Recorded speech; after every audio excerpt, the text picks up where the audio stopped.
आप सभी जानते हैं कि जिस प्रकार से फारूक अब्दुल्ला जी ने एक साक्षात्कार, एक इंटरव्यू में भारत के खिलाफ जिस प्रकार के शब्द कहे हैं, आज उसी विषय को लेकर हम ये प्रेस वार्ता कर रहे हैं।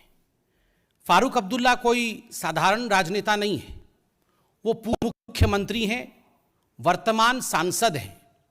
एक पूर्व मुख्यमंत्री और वर्तमान सांसद जब एक साक्षात्कार में, एक इंटरव्यू में ये कहते हैं कि जो आर्टिकल 370 है, अनुच्छेद 370 है, जिसको कि संवैधानिक तरीके से भारत के संसदीय पटल पर एब्रोगेट किया गया था, हटाया गया था, चीन के सहायता से पुनः उसे इंस्टॉल किया जाएगा, चीन के सहायता से पुनः आर्टिकल 370 को वापस लाया जाएगा, तो स्वाभाविक है, न केवल ये चिंतनीय है अपितु ये दुखद है कि एक सिटिंग मेंबर ऑफ पार्लियामेंट, एक सांसद इस प्रकार के भाषा का प्रयोग देश के लिए करते हैं।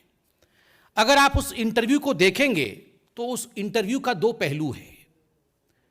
फारूक अब्दुल्ला जी का मानना है कि आज जो चीन आक्रामक हुआ है, उस आक्रामकता के पीछे एक ही कारण है, और वो कारण है कि अनुच्छेद 370 को हिंदुस्तान ने निरस्त किया, अनुच्छेद 370 को हिंदुस्तान ने हटाया।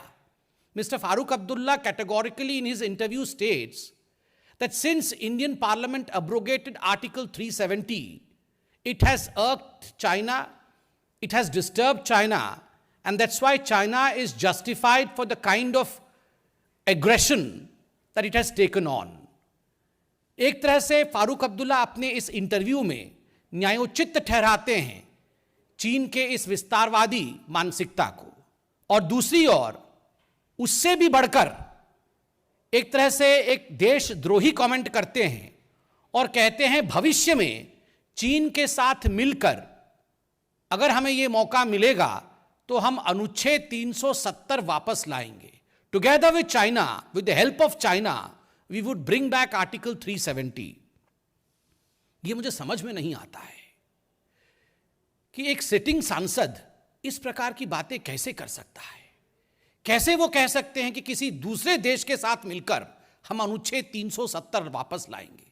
अनुच्छेद 370 का हटाना, इसको लेकर एक डेमोक्रेटिक कंट्री में, एक लोकतांत्रिक देश में आपके मन में किसी प्रकार का रिजर्वेशन है, आप उसके खिलाफ कहना चाहते हैं, आप स्वतंत्र हैं, किंतु यह कहना कि दूसरे देश के साथ मिलकर हम अनुच्छेद 370 ले आएंगे, यह अपने आप में न केवल समझ से बाहर है, न केवल निंदनीय है, मगर सही मायने में कहा जाए तो यह देश विरोधी स्टेटमेंट है। दिस इज एब्सोल्युटली सेडिशियस, यह सेडिशियस स्टेटमेंट है।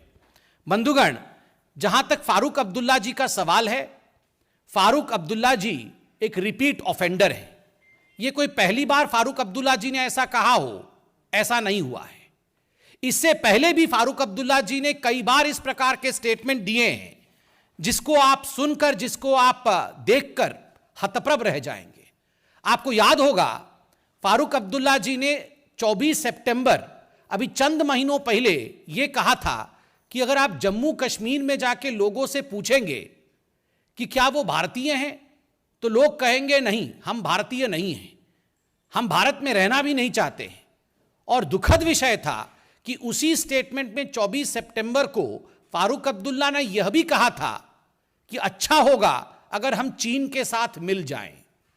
आप बताइए, देश के संप्रभुता पर प्रश्न उठाना, देश के इंडिपेंडेंस पर, देश की सॉवरेनिटी पर, उस पर प्रश्न चिन्ह लगाना, यह एक सांसद को किस प्रकार से शोभा देता है, और क्या यह देश विरोधी वचन नहीं है?